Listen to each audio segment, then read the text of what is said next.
Welcome to March So Fun. I'm Ann and my partner Pam.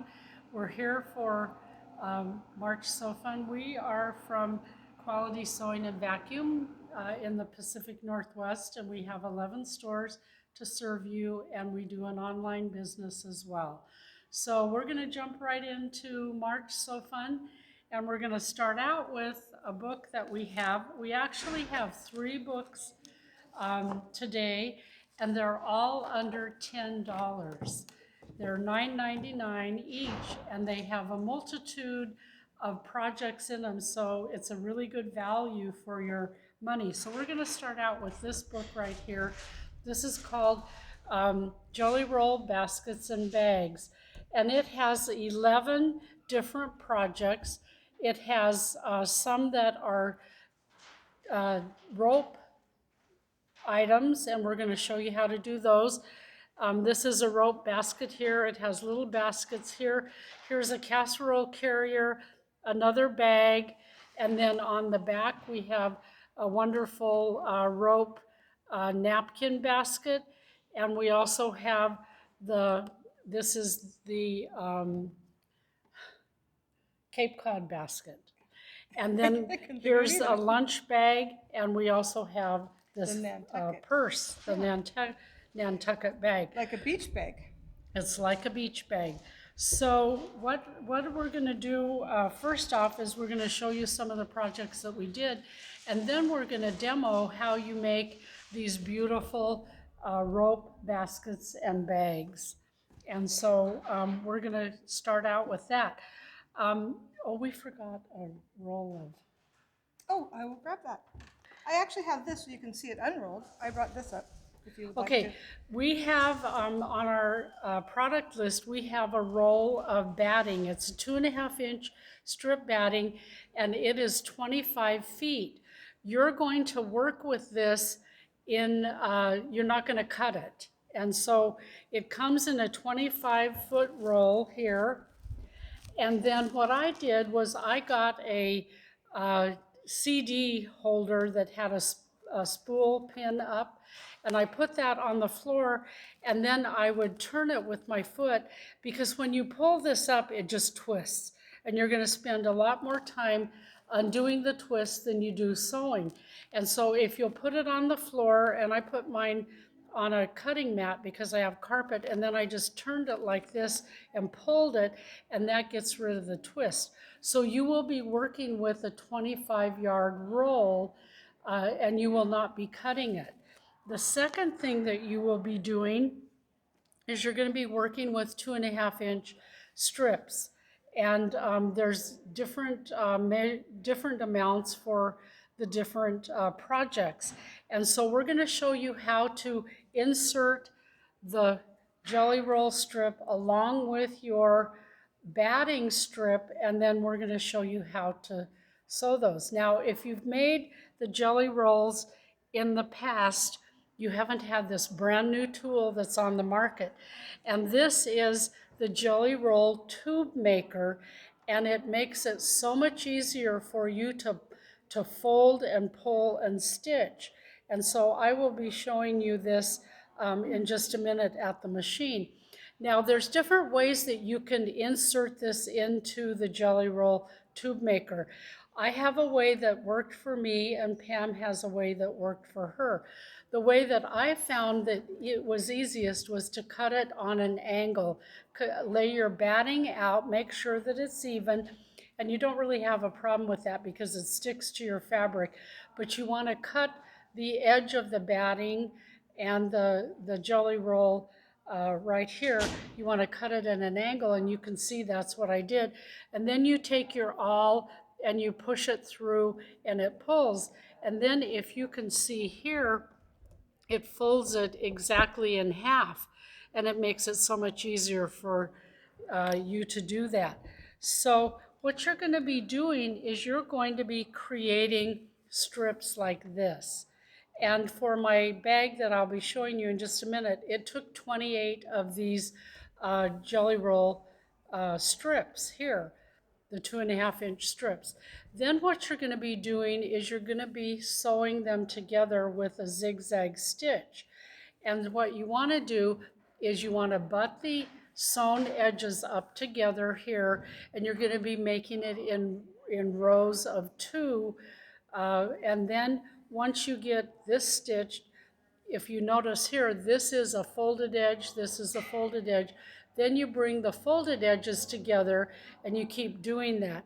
Pam has a really good suggestion on how to get these nice and straight, and she will be showing you that in just a minute. Then you're going to be creating strips like this. And so you really can't even tell where the folded edges are and the sewn edges once you get them zigzagged with a small zigzag stitch.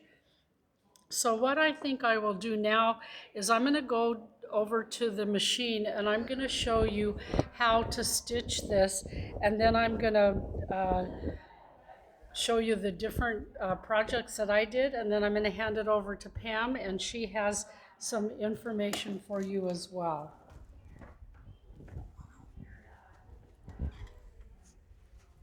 So some of the things that you want to do is, if you're right-handed, you can sew on the right-hand side. If you're left-handed, it might be easier for you to sew on the left-hand side. But once you get that started, you're going to stitch.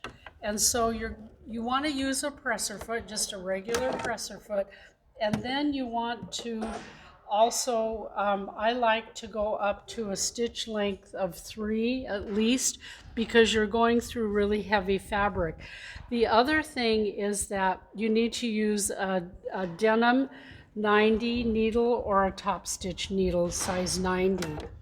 And so we're just going to stitch here for a little ways. If you can see that when you pull this down, see how it just folds that in half. Now you can sew with this closer up here. I don't like to do that. I like to pull out about 6 inches or so, and then all you have to do is just take and fold it over, and then you want to get a nice awl, and this is really handy because you can just keep that right there, and you can just stitch, and you can stitch until your heart is content, and that's all you have to do. And it just put on some good music or a good movie or something like that, and just stitch away and create all of your strips, and then you'll zigzag them with a small zigzag stitch together. So I'm going to go ahead and move back and show you some of the... Pam, do you want to do your demo first? Yes, actually I will. Okay. So I actually used the tube maker a little bit different than Anne did. I really, I have to say, as long as I've been in Sew Fun, and I've always had such an experienced partner. Now I've sewn my whole life, but I learned so much, especially from Anne. So just now I learned, like, oh, I wasn't really using this tube maker to its, what would I say, Anne? Full capacity. Full capacity. I actually made things a little bit harder for myself than I should have. But anyway, so I always have one project that doesn't really work out too well for me. I call it karma because it's the one project that I almost always say, oh, this will be so easy, I'll leave it for the end. Anyway, so this is my project, but I was going to talk about the jelly roll, not the jelly roll tube maker, and I did the same thing as Anne, but I did not cut a angle on mine, so I did have some difficulty threading my batting and fabric through. So what I did do is I actually took a stitch across the top and I left it, well, you can't see it now, I left a tail on either side. I dropped the 2 tails down into the tube and I pulled it out. So that worked well for me. I liked Anne's idea also. But I was thinking kind of as like threading a rolled hemplet. So anyway, and what I did different than Anne, and I really love what Anne just did there, is I took the time to press all of mine first. And then I folded them in half and I sewed them. So that was one step that obviously I could have eliminated. But what I do want to show you is something very important. I want to show you what not to do with these jelly roll strips, okay? So you saw Anne's. Anne, can I have your sample? Look at how beautiful and straight Anne's is. What I want to show you is I ended up with a smiley face. Can you see that? My smiley face. So what I did wrong here was I sewed these strips all in the same direction. So when I went to zigzag them together, I went down this way, and then I went back to the top and went down this way when I should have flipped it and gone back and forth, or at least turned it. I mean, so that it was not going the same direction. This is why in quilting we don't go the same direction. And I guess I should have known better, but I really didn't think about it. So what happened to my box? This is a beautiful box that I was making for napkins. It's in the book, and look at my not square box. So because it's stretched, I mean, there's a couple things that I will now be doing. I am actually going to be taking the bottom off, and I'm going to take one of the strips out, and will obviously take my bottom binding out. I also didn't do my binding correctly. I should have gone from the top or the bottom to the top. And because I was stretched, I had too much thickness here, so I broke a few needles, and it just wasn't working out. So I stopped because obviously it's not going to work out the way I wanted it to. So I am going to take it apart, deconstruct it, and I'm going to take a strip out, I'll put it back together, put the binding back on, and I'm sure it's going to look like a square when I'm done. But that is the importance of changing directions when you are working with thicknesses. So anyway, so that's what I wanted to show you, and I do also appreciate all the suggestions that I get from the customers when something like this comes up. So there was some really great suggestions for this. But anyway, so I wanted to show that, what not to do. Okay. Do you want to show your projects and then I'll show mine? Oh, sure, absolutely. So the jelly roll baskets, I showed you the one project. The other one I did was the expandable lunch bag, and I actually made this for my grandson because my son and daughter-in-law just bought a new trailer, so he can put all his toys in here, I thought, and take it with him. I did a nice beefy zipper for him, and this was actually fun. I did a lot of decorative stitching around it. This one has, this wonderful interfacing in it. This interfacing is the non-woven, light to medium, shape flex interfacing. I used to buy this by the yard in 1 yard packs, and then I went to buy 2 yard packs, and then finally I just bought a bolt of it because I'm using it all the time. I use it for quilting, I use it for embroidery, I use it for garments, and it is my go-to interfacing. So it is wonderful stuff, and I'm sure Anne has some good ideas with that also.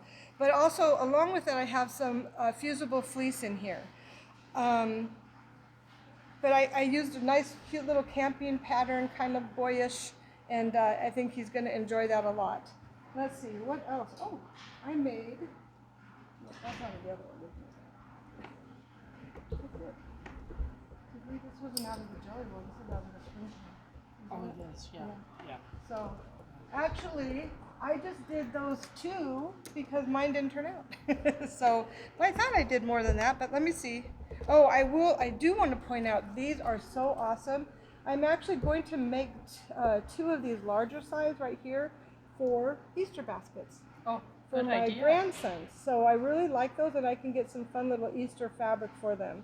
I really like, they're like an everything bag or box, but I think of them more, if I'm not going to use them for the Easter baskets, like a spa box would be pretty around your bathtub with some stuff in it. But I will let Anne talk about hers because she did quite a bit more than I did there. Okay, the first project that I did is the Cape Cod basket, and this is a great project to start out on because it is a smaller project. So what you're going to be doing is you're going to be creating strip sets like this, and it will tell you how long and how wide, how many strips to make your strip set. So this basket actually has 4 strip sets, and you're going to stitch them into a circle here, so you're working with just a circle of strip sets. Then you're going to use the template out of the book to make your bottom, and all this is it's just the double-sided foam, and you can iron your fabric on both sides, and then you're going to add your binding. Now, if you notice, this is supposed to be round. In the book, it shows it's round. Well, mine ended up a little bit bigger because everybody stitches a little bit differently.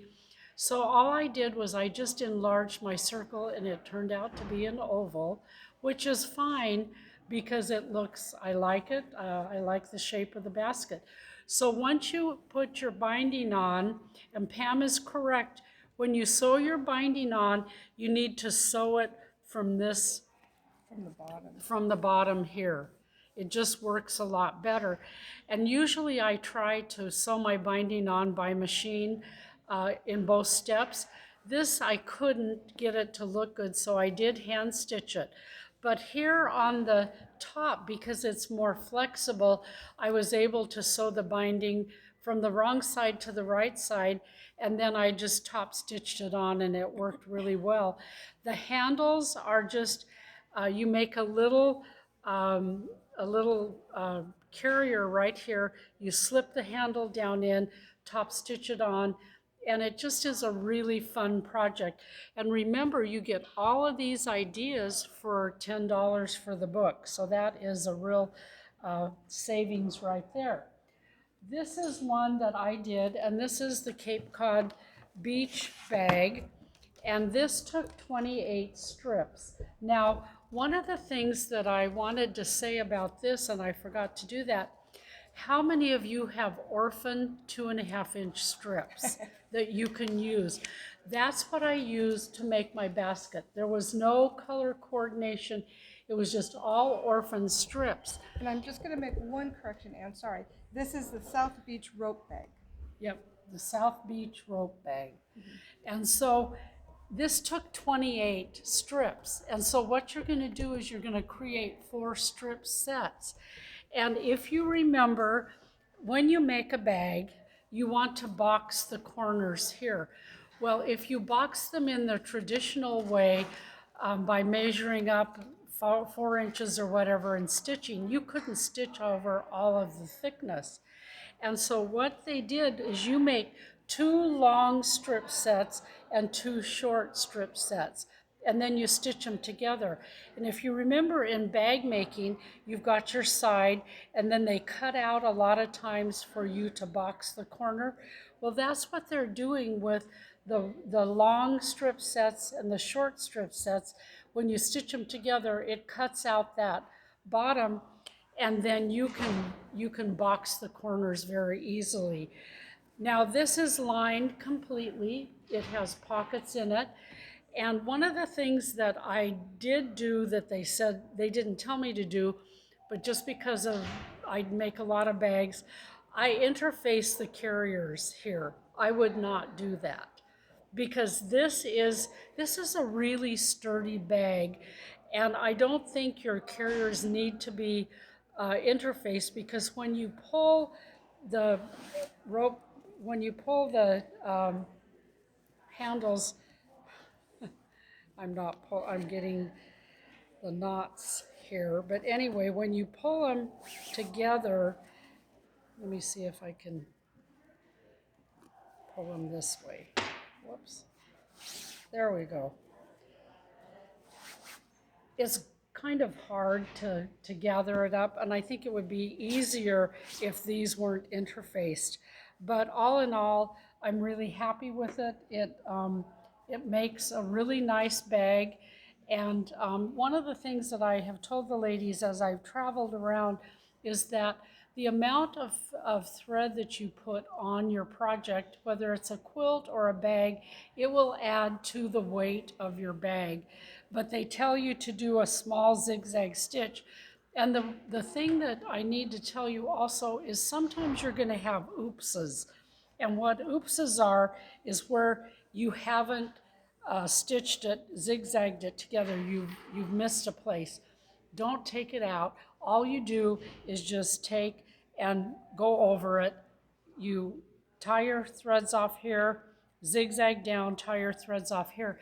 And the other thing that I found is that it does use a lot of thread. So I chose a color family, and I had different spools with different amounts of thread on, and it didn't make any difference because they were all the same color family, and that works with your bobbins as well. So That's one of the projects that I did. And then the last project that I did was this casserole carrier.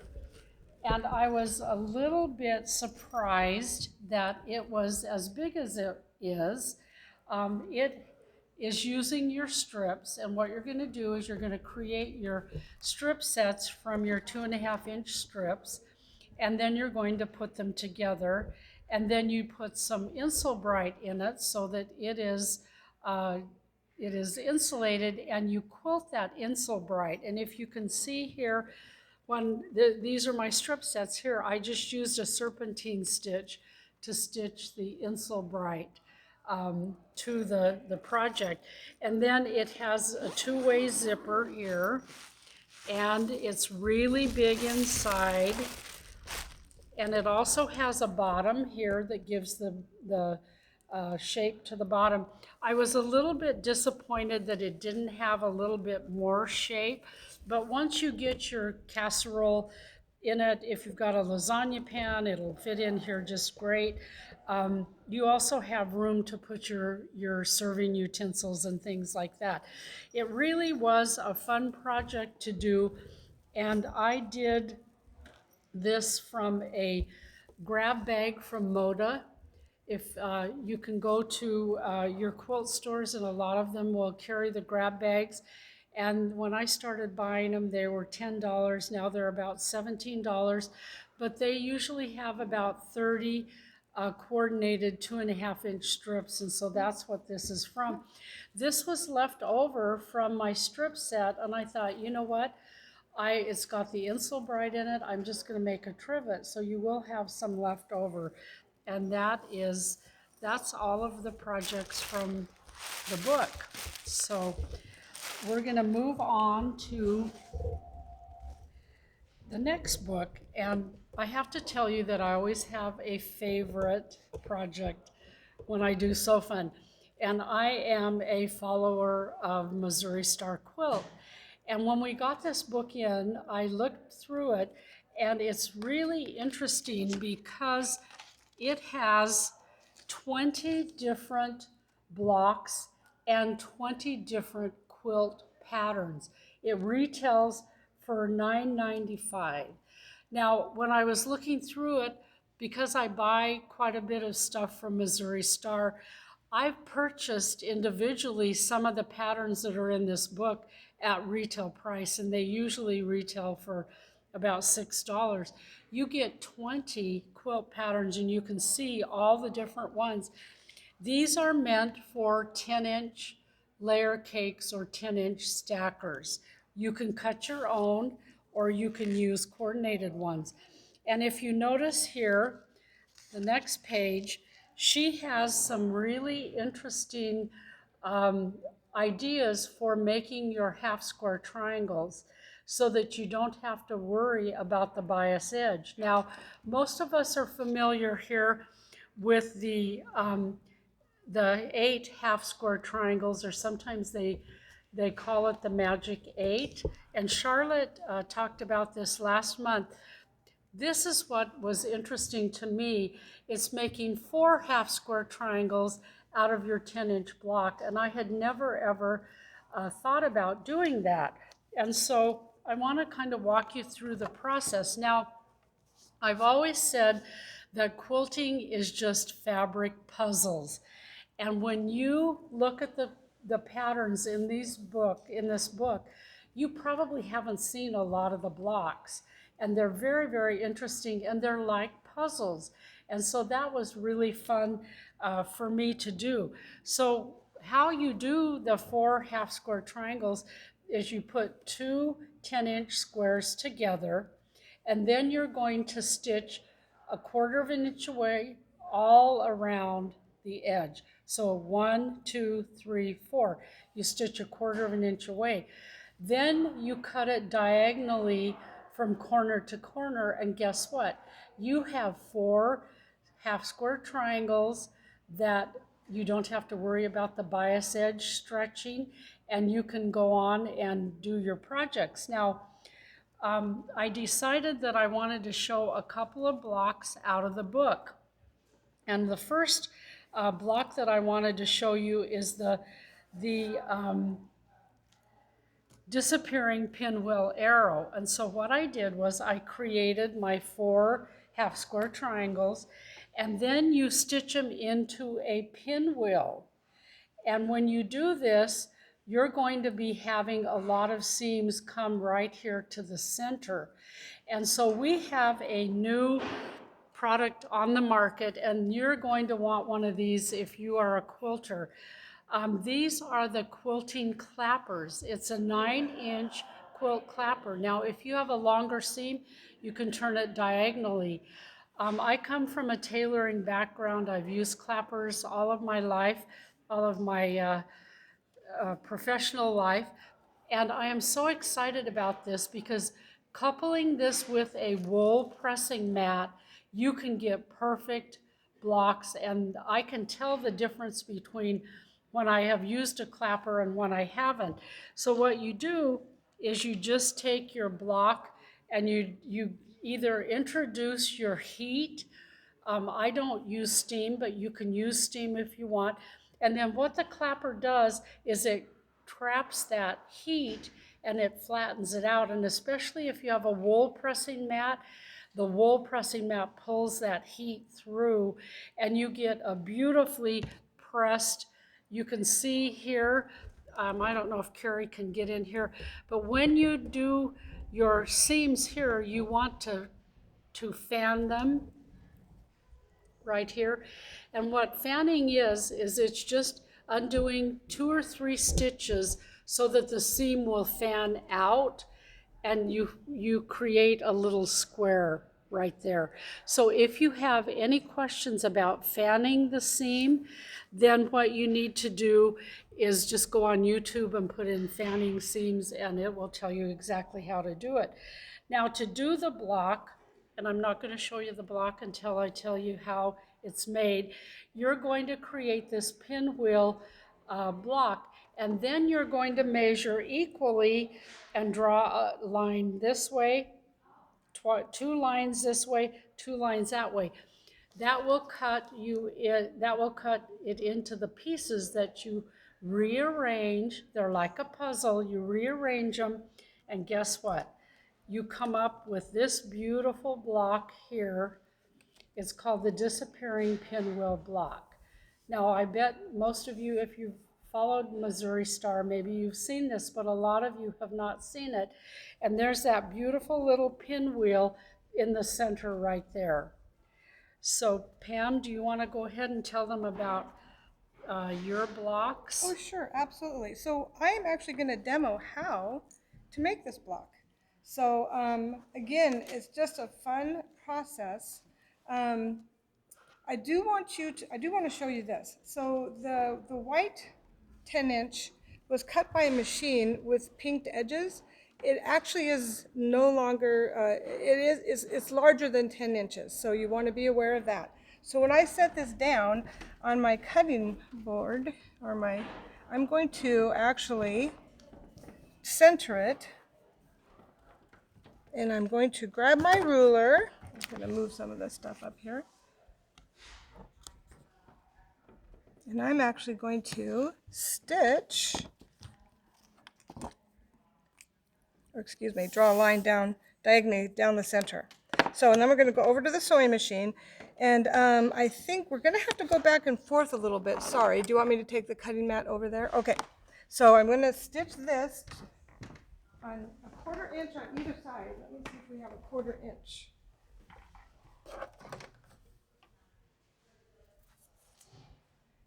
So I guess I should have checked that ahead of time. So I will have to move my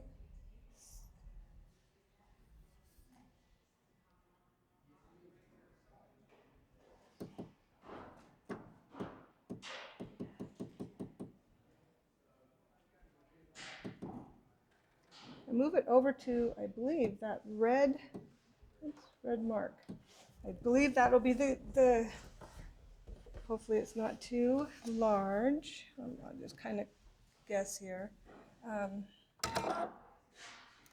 looks about right. So I'm going to switch.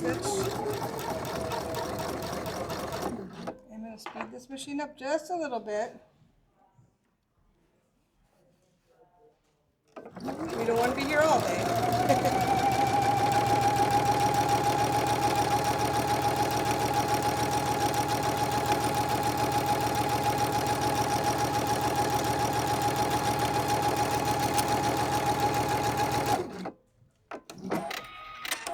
Then I'm going to turn it around and I'm going to go down the other side. Oops.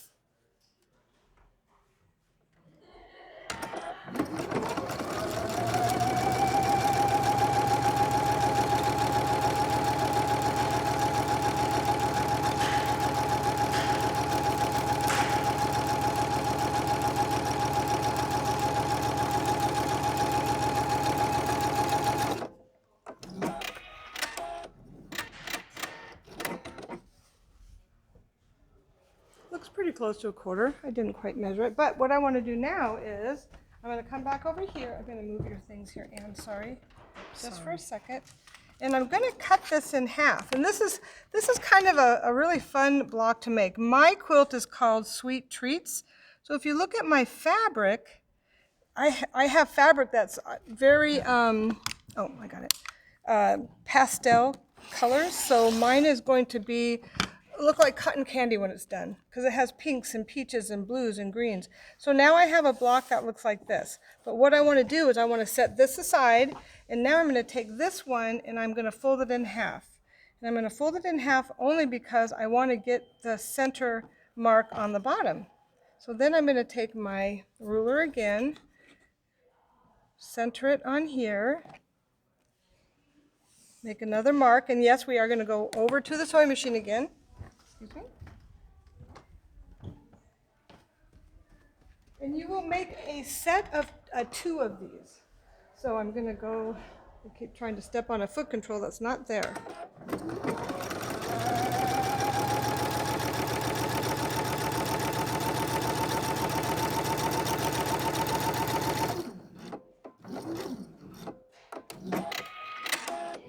And one more time.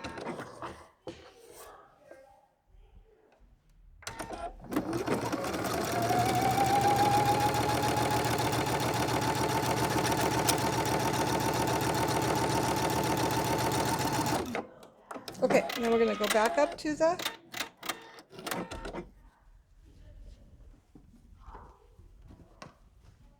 and I'm going to cut this one in half. So, and I really do like this because when I'm making my half square triangles, I don't have to worry about the bias. I don't have to worry about it stretching out or making a wave stitch. But anyway, so now I have 2 of these. I'm going to do one more time, fold it in half, find those centers.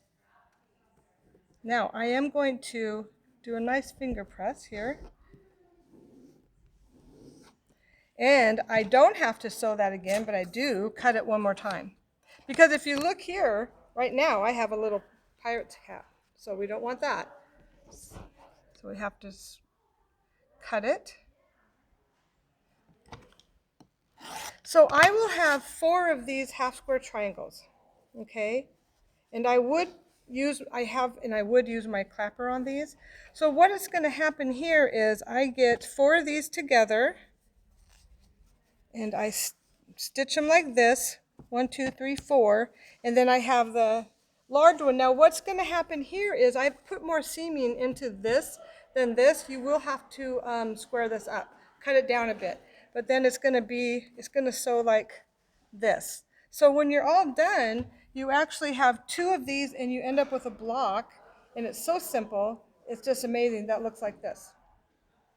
So then you put it all together, and what I find totally amazing is how it looks from that little bit to this quilt right here.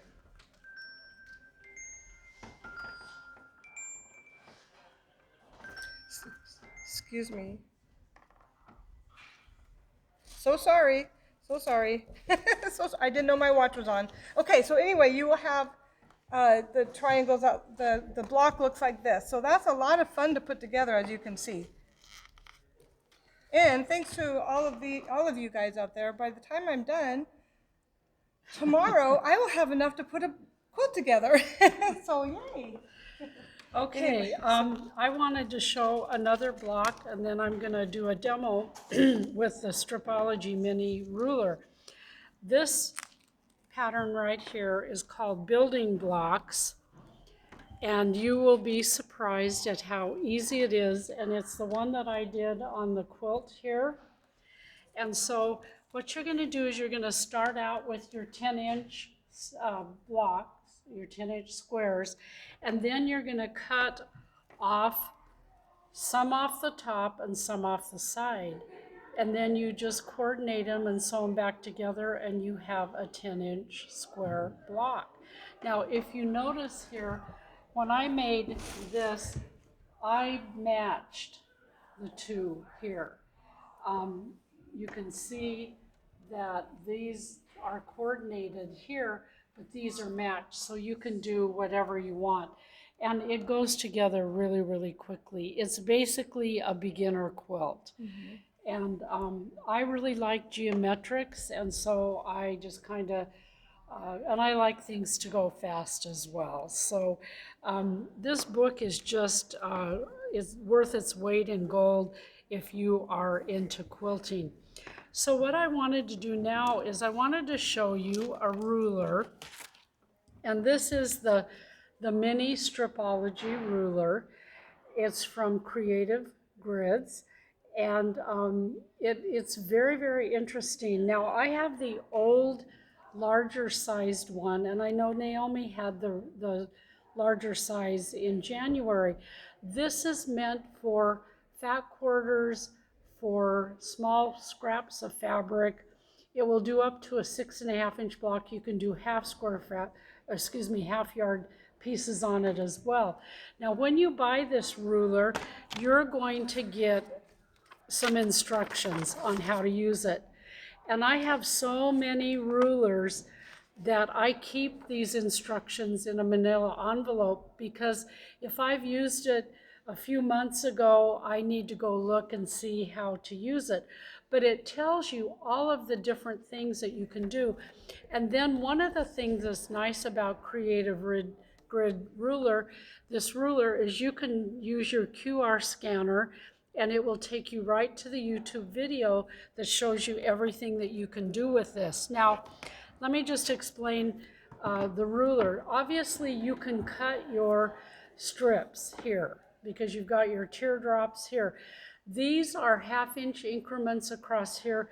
These are 1/4-inch increments. So you can cut 1/4-inch or 1/2-inch or even, larger. So that's one of the things that you can do. Another thing is that on this side, it has an 1/8-inch marking and a 3/8-inch marking here. How many of you love to cut 3 7/8-inch strips? I hate cutting the 1/8-inch strips. This makes it so easy because you line up your edge of your fabric that you have cut evenly right here, and you can do 3 7/8, you can do 3 5/8, you can do 3 3/8, and so it makes it really easy for that. What I wanted to show you also, if you have to cut half square triangles, I was working on a new project for June's So Fun, and I needed to cut some half square triangles. And so I'm going to show you how you do that. Just put your square down on the table, and then if you notice, you've got your lines here. What I'm going to do is I'm going to line up my line, and I kind of follow it with my finger because I want to make sure that I'm on the same correct line. You line it up exactly with the corner here, and then I found using a smaller rotary cutter to be an advantage. It's an advantage when you're using this small thing, and then all you do is you just cut through there. The thing that's nice about this is it holds the fabric in place, and if you just use a ruler, sometimes it moves, and so that's one of the great things about this. Now, If you go on their website, you can print off this little chart here. It talks about cutting 1/4 inch increments and cutting the 1/8 inch increments. So that is a real help for you. And I'm glad, I'm excited to have this because I do work with a lot of smaller blocks. And as I say, you can actually use it as a ruler for fussy cutting up to 6.5 inch blocks, because if you notice, it has the black marking and the white markings, and you can square up your blocks, and you can also use it as a fussy cut ruler, which is great. You So can use it for a nice square up ruler too, like you said. right, the It's square up wonderful. ruler. It also works extremely well with the fat quarters or fat eighths, and then also Yes. making continuous binding bias. Oh, So that's a you can good, turn it yeah. on angle and just cut your binding with it too. So That's a great idea. I hadn't thought about that. Okay. so what's next? What do we have? Oh, let's see. How about let's see. How about do we want to talk about our embroidery? Sure. Okay, so I'm going to let you talk about that, and what you made, and then I'll Okay. talk about mine. It's a little different. This is the Jacobean tapestry embroidery from Purely Gates, and it is meant to be mylar embroidery, but you don't have to use mylar if you don't. There are all of these designs here. There are designs for 4x4, 5x7, and 8x8 designs. And they're just kind of, they remind me of, what's that one with all the clocks and wheels? Oh, steampunk. Steampunk. And I like steampunk things. And so I'm going to show you what I did with mine here. I decided to use a pattern out of one of our books that we're going to be showing you here in a minute. This is actually a little sewing organizer. And so what I did was I decided to use the one of the designs. This is a 5x7. And the difference between me and Pam is I like a lot of glitz. I have to have sparkle in my life. And Pam is more shabby chic. She likes really classic things. And so you'll notice that I did use the mylar, and you can see how beautiful it turned out. And then I'm going to open it up and show you a couple of other designs that I used. Now you could enlarge this little organizer if you wanted.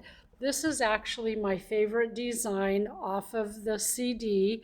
I could see this on a jacket or a shirt, just kind of randomly stitched.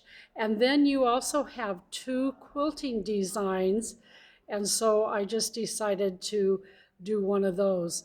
Now, if you turn it around here, we have a pocket that is completely lined here, so you can put threads and whatever you want in there. And then this one, I would change a little bit differently. And this is nice for a small pair of scissors. And what I would do is I would put that this way, because if you put scissors in here, they're always falling out. So I would change it. I would put this up here, and I'd flip this here, and then I'd move this over here, because your pins, doesn't matter if they're going that way. So that's one change that I would make.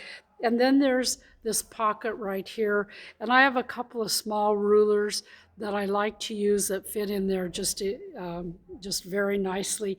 And then I just bound it with binding here and made a little tie. And so I'm going to go ahead and let you see what Pam made. Let me take the pattern, please. Oh, the pattern. Okay, Sorry. so when I look at this, honestly, I see a steampunk bumblebee. Or do you see that? Oh, when yeah. you look at that? Yeah. Yeah. So, and this is actually, the cover is several of the designs put together. So it's beautiful. Now what I did was I made the pillow up here at the top. I did not use Mylar because I am not really a blingy person, as Anne stated. So I did change the colors in it, however. So, and I really love this pillow blank. This is a OESD pillow blank, You buy it, the zipper's already in it, but it is flat. So you can do all your embroidery on it and then sew it together later. So easy peasy, it's wonderful. So that was a really pretty design. I also picture it with a button in the center and bringing it to the, pinching it together with that button would look really pretty. I think it's just really classy. Yes, I think so too. I like And it. if you added mylar, maybe not so classy, kind of glitzy. Yeah, Yeah. simple elegance. I like that. So this is a fun design, but like Ann said, it does have a couple quilting designs, but what I also noticed at the bottom, it has some border designs, and it has, these designs are probably border scallops, but I could see those on the bottom of a tea towel or a bathroom towel or something to dress it up a little bit. But again, simple design, but elegant. Mm-hmm. So I see that this is a really fun design to put together. Okay. Moving on. Do you want to talk about flipped? Oh, yes, I do. Okay. Okay, so this was probably, I thought, the most fun out of all of the, no, it's so fun. I like everything we do. In fact, the whole time I'm presenting, typically I say, oh, this was so fun. But this one really was fun. Now, when I get all my projects and patterns and everything from our Sew Fun manager, I go through my resources first. I gather up all the fabrics that I would want to use, and then I make a list of what I want to buy and all the accessories. And this one I wanted to buy for. So when I went to the quilt shop, and I like Quilting Mayhem up in Snohomish. They're wonderful. I was looking at the back of this, and I thought, well, this isn't enough fabric for all of this. So I had to open it, and I had to read the directions. I had to see what the layout was. Well, to my very pleasant surprise, it was all the fabric I needed. And this table runner is made from the leftovers from the placemats. So that was fantastic. And I thought, how fun was that? And then the placemats, so you actually put them together, and when you cut the blocks off, then you have your leftovers. Blocks in half or whatever I want to say. Half square triangles. Half square triangles, thank you, we just did that. Anyway, so, and then these are flipped here to make the whole square, and then the two side pieces are made separately and then put on basically to match what looks like a chevron. So I actually I did use up every single bit of my fabric, so my placemats, they have different backings. And then this is a backing that I got that's kind of a linen, and I then pieced what was left, and I was able to bind the rest of the everything with it, so they kind of all went together, tied together. So again, it was a lot of fun to make. It took me a day. After it was cut out, because I cut everything out first, and I kind of pull from what I want to make the next one. When I say it takes me 5 hours or whatever, that doesn't include cutting, but anyway. So Andy, what did you like to say about that? Well, I just wanted to tell them that you have two focus fabrics. It's a half a yard each. And then you have two accent fabrics, which are 3/4 of a yard each. And then you've got 3/4 of a yard for binding. So I'm going to show you the ones that I did, and I'm going to pull some of these down here to show you, because I wanted to talk about putting them together, and I wanted to talk about quilting them. If you notice right here, this is a side piece, this is a side piece, here's a half square triangle, here's a half square triangle. And so what you're going to do is you're going to cut these on an angle, and guess what? I cut one of my angles wrong, so I had to piece this fabric right here. You can maybe see it, maybe not, because this is really wild. I've had this in my stash for probably over 5 years, and I got it made, and I thought, oh, who am I going to give this to, or where am I going to funnel it? Because we have so many projects, we can't keep them all. And it dawned on me, that's the color of my dishes at home. So I want you to remember that, because when we talk about the long table runner, I'm going to tell you something else you can do with that. But I wanted to talk about the quilting. Now, I don't know if you can see the quilting here, but this is a technique from the Walk book. It's just straight line quilting. And what you need to do is you need to look at the pattern and figure out what the best way to quilt. So since I have a section right here, I could quilt up, turn the corner. I knew exactly where to turn the corner. So I stitched my first line, and then all the subsequent lines were stitched with this foot. This is from, it's for a foff, or it's actually a foff foot, but you can put it on a Viking machine, sorry. And it is the adjustable guide foot. Now, all of your machines will have something like this. If they don't, you can use your quilting guide that you put on the back of your regular foot. But this was easy. I measured from the center to here, and it was 1 inch, and you can see how the quilting is here. Now, when you do the table runner, I did the same thing. Now, my table runner is shorter than Pam's. I don't know why. I had a couple of half square triangles left over, but what I would have done had I thought that I was going to use this actually myself is I would have made a table topper rather than a table runner, because I have a round table and a table topper. So you can either make a square one or a rectangle, whatever you want. It's just fun because you, as Pam said, you use all the fabric. And it's so nice to use all the fabric because then you can go out and buy more fabric.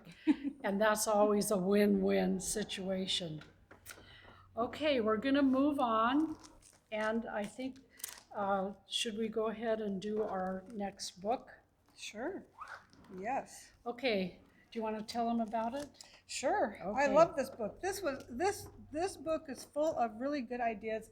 I honestly think the first 4 patterns in here, projects, would put together an amazing gift for someone who's beginning to learn how to sew. So as you see in the first page, the first project is Anne's, or it is the little sewing, what do you call it? And So We Go. It's the little sewing pouch that Anne made. And it's so cute. I just love that. And then also, I know Anne's gonna probably talk about this stuff too, but I just want to kind of go through a few things and I'll show you what I made. Oops. I really think that, oh, the scissor sheath, so that's the next thing that could go with that pouch. You can put a larger pair of scissors in it, or make it wider and put your rotary cutter in it. Now, this is something that I made. This is the Quilted Zippered Bag. Oh my gosh, you guys, it was so much fun to make. I would make more of these. What was so enjoyable about this is that actually you put all your strips together, and then I put some batting back here, and then I did some decorative sewing. I use continuous zipper all the time, so I very rarely use a purchased zipper, so I just cut what I need. In this case, I put the zipper in between the front and the lining. It's completely lined. Sew it, flip that lining around and press it and do a top stitch. Then I do the same for the top. And when I'm all done, it lays perfectly flat and I just put the binding around it. One of the easiest little bags I've ever put together. So, and I just love how, and again, I like the shabby chic fabrics. I had this left over from another project I did a while ago. So I will probably make a few more of these for my retreats that I go to.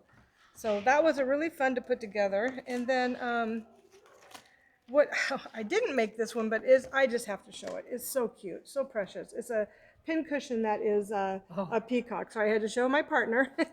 There is another pin cushion in here that is fun. Not something I made, but just really fun. It's just a cute little cactus. It is glued to the top of a golf tee and then put inside a spool of thread. Isn't that adorable? I just love that. Now, the other thing I made, let me see, was, oh gosh, I made the jar openers. So I wondered how that was going to work out. Sorry, let me bring that forward. And they were so cute. Honestly, it's a 7x7 square. Oh, I left them right here. 7x7 square of fabric, And you actually do a 7x7 square of the drawer liner that you can get from anywhere. You can get it from Bed Bath and Beyond. You can get it from the hardware store. You can get it from Walmart. Anywhere. It's that really spongy, grippy stuff. I thought, oh, that's not going to work. I thought I was going to have to put an X on there. Oh no, this stuff is very grippy. It doesn't go anywhere. So, but you do have to have a roller foot, a Teflon foot, or some kind of like butcher paper or tissue paper so that you can feed it through. It will not it will not slide on metal. So obviously it's going to make a really good jar opener. I did take it downstairs. I tried it and it works wonderful. Now I thought, okay, so I tried it with Jiffy Grip.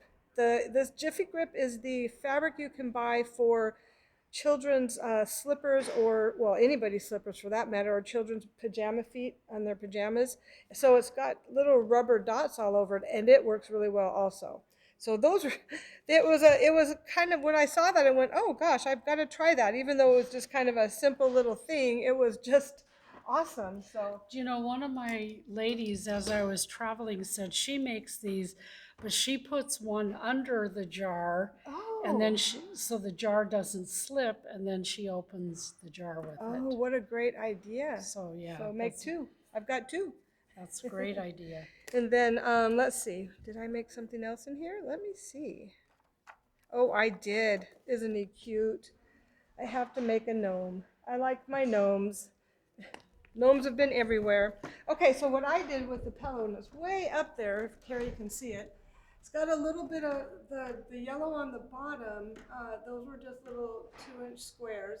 Now my gnome, I've got a sunflower background, and his shirt has little bumblebees buzzing around on the shirt, the fabric itself.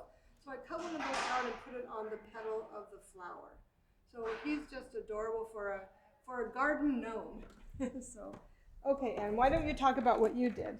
Okay, the first project that I did was, I like to do kind of ensembles so that I can give them as gifts.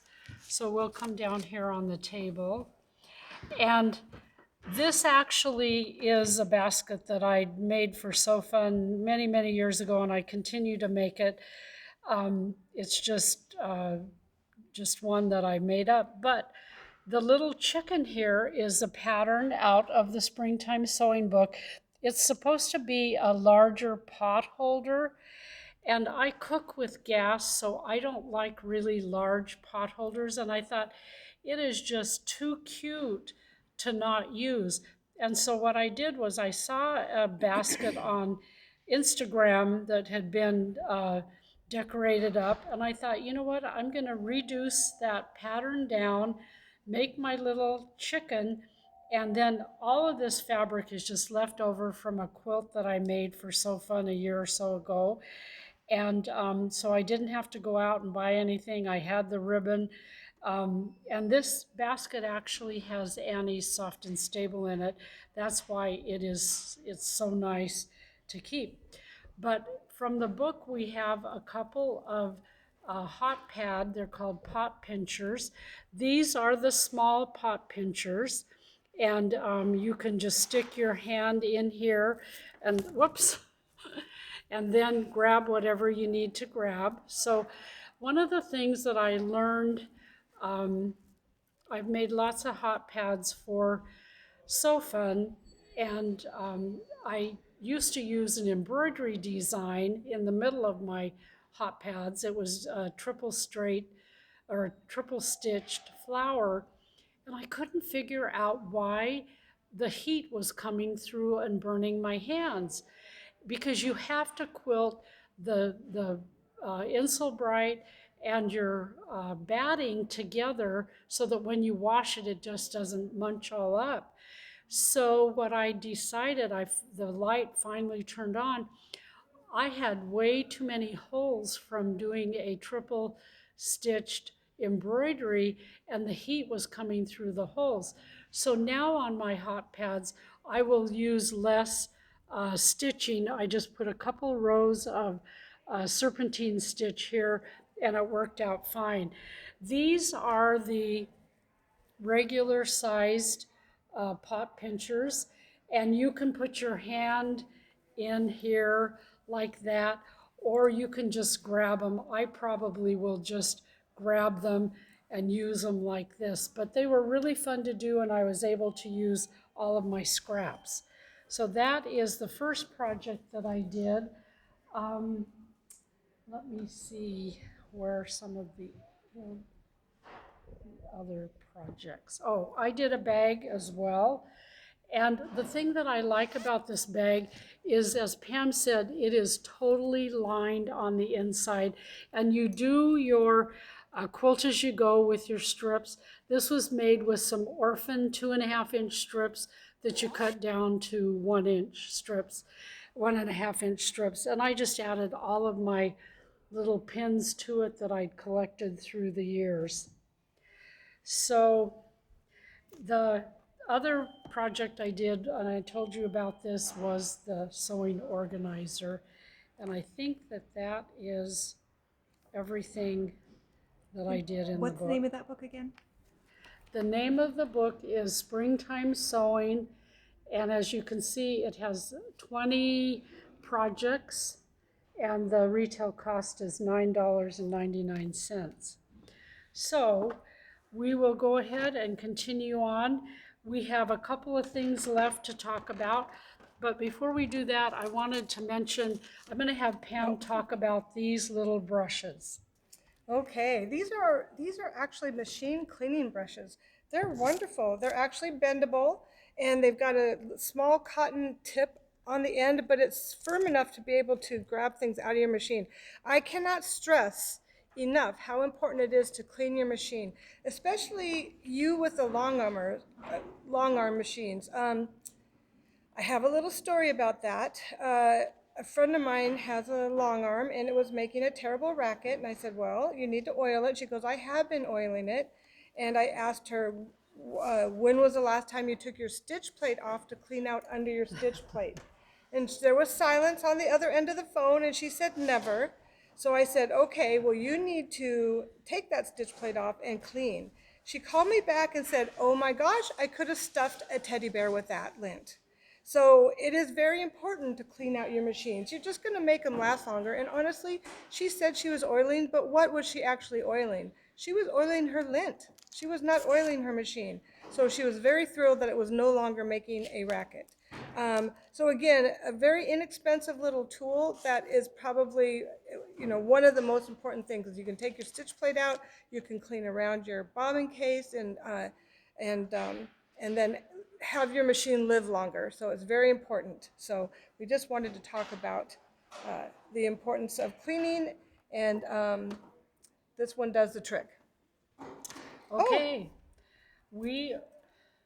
oh yes, talk about that. I want to talk about this. This is called Snag Magic. It's honestly, I was using it for I brought a sweater with me, and I was using it to take these snags out of my sweater. It's also used for quilting. So if you want to go in and sink your threads into your quilt, can you see this up close? I don't know if you can see. Yeah, there you go. It's a sharp needle with a wire on the end. But I did bring this beautiful sweater with me that I only got to wear one time because it ended up being full of snags. It had a lot to do with the type of fabric it is, but it had to do with where I was, and they had Velcro around the sides of the tables. So unfortunately, basically I was clinging to all the tables. Okay, so if you can see right here, I have a nice big snag. Oop, and actually it's hooked together, so I'm gonna trim that right there. Okay, so I am going to push this down inside the middle of the snag. Oops, went too far. And then I'm going to take my snag itself and push it through the wire, and then I'm going to pull it down through. It's gone. Now what I would do with that afterwards is I would actually, because there it is, I probably would put a little bit of fabric glue or fray check or fray block on it, and then trim it off. Because if you don't want all these little things to be showing on the inside. So, but anyway, this thing is worth its weight in gold as far as I'm concerned, because I can use it for multiple things. And there's two of them in this little tube, and you can keep that and not lose them. And did you want to talk about these? Nope. Okay. I used it for the same thing because I will probably never bury the threads on my quilts. That's just not me. I'm in too much of a rush to get them done. But it does work for pulling your threads through. Yeah, great. Do you want to go ahead and introduce our travel trio? Oh, I would. I actually would. This was again, another really fun item to make. When you first look at this and you get the instructions for cutting it out, it has you cut out rectangles. And then you have this pattern that you trace off, and then you subcut it. So you have all these little patterns that you set down and cut them. When I was done cutting everything out, I set all three of them on my sewing machine table, and I took them, like I did this seam, and then I did the seam on the medium one and the seam on the small one. So when I was done sewing, I was done with all three of them. So that was kind of fun to do. But I did not know that Anne was going to be using vinyl on the bottom of hers, but I want to show you the bottom of mine. This really looks like a vinyl, but it doesn't feel like a vinyl. What this is actually from Pacific Fabrics when they had an automotive section where I could buy fabrics for carpet or headliners, or this was I was going to use to make a new shift boot for my nephew's car. So it's really, really soft, and it does have a fabric backing. It has to be soft and pliable because obviously it needs to move. So that was a really fun thing to make. But yeah, so again, if you use a continuous zipper, it actually has a little tab on each end, and it is completely lined. So went together very fast. Mine has, oh, again, I use this iron-on interfacing as well as some iron-on fleece in mine. I know Anne made hers a little bit different, so she's going to tell you about hers right now. Okay, I decided to use scraps, and these are scraps from a Sofun project a few years ago. This is actually vinyl, and we had it in Sofun a while ago, and it's very easy to sew on. And Pam explained how you cut them out and sew them. But what I wanted to show you is mine are different because I used Annie's Soft and Stable. They have a lot more body. I like to have a lot of body in my purses and bags, and so that's what I did. I used zipper by the yard, but one of the things I wanted to show you, I love the way that the zipper was finished off because you put a little piece of vinyl or fabric here, then you sew the seam up, and what it does is it just nests that zipper right in, and it works really well. This one I decided to add some vinyl on the inside because I thought it might be used as a makeup bag, and then I could just wipe it out or whatever. So that does have vinyl in it. These do not. They are not hard to make. They're very, very easy to make. But I will tell you this. It took me a long time to turn this because of this Annie Soft and Stable. Yours turned much easier, Yes. I'm sure. It took a little bit of patience. It doesn't mean that it couldn't be done, but I love the way it turned out, but it was a little bit tricky, not really tricky, it just took a little bit of patience to get that pulled through. But I think they're just lovely, and they will make a nice gift for someone. Okay, we have one project left, and that is our Serger table runner. But real quick, do you mind if I mention our No, template go ahead. plastic? We have this item called template plastic. Now, I keep that in my stash at all times because it's going to be that item that you don't know that you need it until you need it, and it will be in a pattern, instructions. In fact, I used it for a pattern out of the Jelly Roll book. I made, it had specific curves. So, but you get some gridded and some plain. And it's just perfect for making long-lasting templates. If you have an item for sewing or for crafts or even any quilting um, that you want to keep forever because you're going to make more than one of them, paper's going to wear out. Plastic won't. So it is a really good product to own. Again, I've had it hanging on my wall, and I finally have used it more than once lately. So that was good. Okay, our next project is this, right? Yep. Okay. Do you want to talk about that, or you want? I can do that. Or Let me have your I can pattern. start. Okay. This is actually the Serger table runner. It's a brand new pattern, and it is done all on the Serger. You'll see that I finished mine off a little bit different than Pam did hers. Pam followed the instructions. I sort of did my own thing on doing the binding because I have two little grandsons that run their cars on my coffee table in the living room, and this is where it's going to go. And I was afraid that they would snag if I did the stitch around there. It actually uses 3 different stitches on your serger. It uses a 2-thread flat lock. Don't be afraid of using a 2-thread flat lock because you'll have a subsidiary looper, and all you have to do is you just have to push it up and engage it. But guess what? It has a little piece that sticks out. That piece needs to go into the eye of your upper looper, or your stitch isn't going to create. It's not going to be created. It'll just be nothing. So how did I learn that? Well, when I first flipped it up, I didn't think to check it, and I did a test stitch, and it just didn't work. So I went back to my instruction manual, and I found out, yeah, that needs to engage there. So you can also do a 3-thread flat lock if you want, and then you're going to be using a 3-thread narrow overlock and a 3-thread wide overlock. So I'm going to pass this back to Pam and let her tell you about her runner, and then I'll tell you about mine. So I actually didn't use a 3-thread narrow, but I did use a 2-thread flat lock. In fact, I used it as it's called a reverse flat lock, or sometimes you'll see it as a ladder stitch. So I know Ann and I both use that, but it's the stitch that we have down the center to put the center pieces together. And then you can run a ribbon through these. Mine is a little bit tighter. I think if you use a 3-thread flat lock, you get a little bit wider stitch. So I do, I actually went up to Hobby Lobby to buy my ribbon.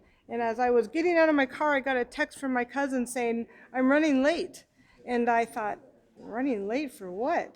And, sometimes we just get really engrossed in our sewing. Well, I was supposed to meet him for lunch and in Olympia, and I live in Puyallup. So I hightailed it to Olympia, and I still beat him there. So unfortunately, I don't have any ribbon in mine, but I still like the look of it. Then I used a 3-thread over edge wide just to put all of the sashing and border on. And on the very side border here, what they called for was a 3-thread wide with a shortened stitch length, so it looks like a satin stitch. And I used a nice cotton variegated quilting thread. Now, if you can see, mine all have tails hanging down. We were supposed to get a product in that we could not get, and it was a double-eyed needle. And if you were to have that, I would be able to sink this stitch right into the back of my serging and hide it.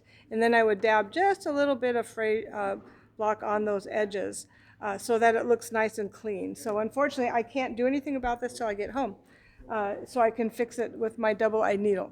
So anyway, that was a very quick pattern. It was very quick to put together. I was quite surprised. So I was pleasantly surprised, again, for as quick as it was to put together. So Anne has done she did some ribbon, so she can show you how she did that. Yeah, this was really fun.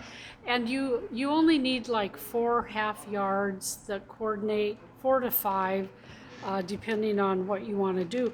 So what you're going to do first is you're going to create this panel here, and you're going to be doing your 2-thread flat lock on that.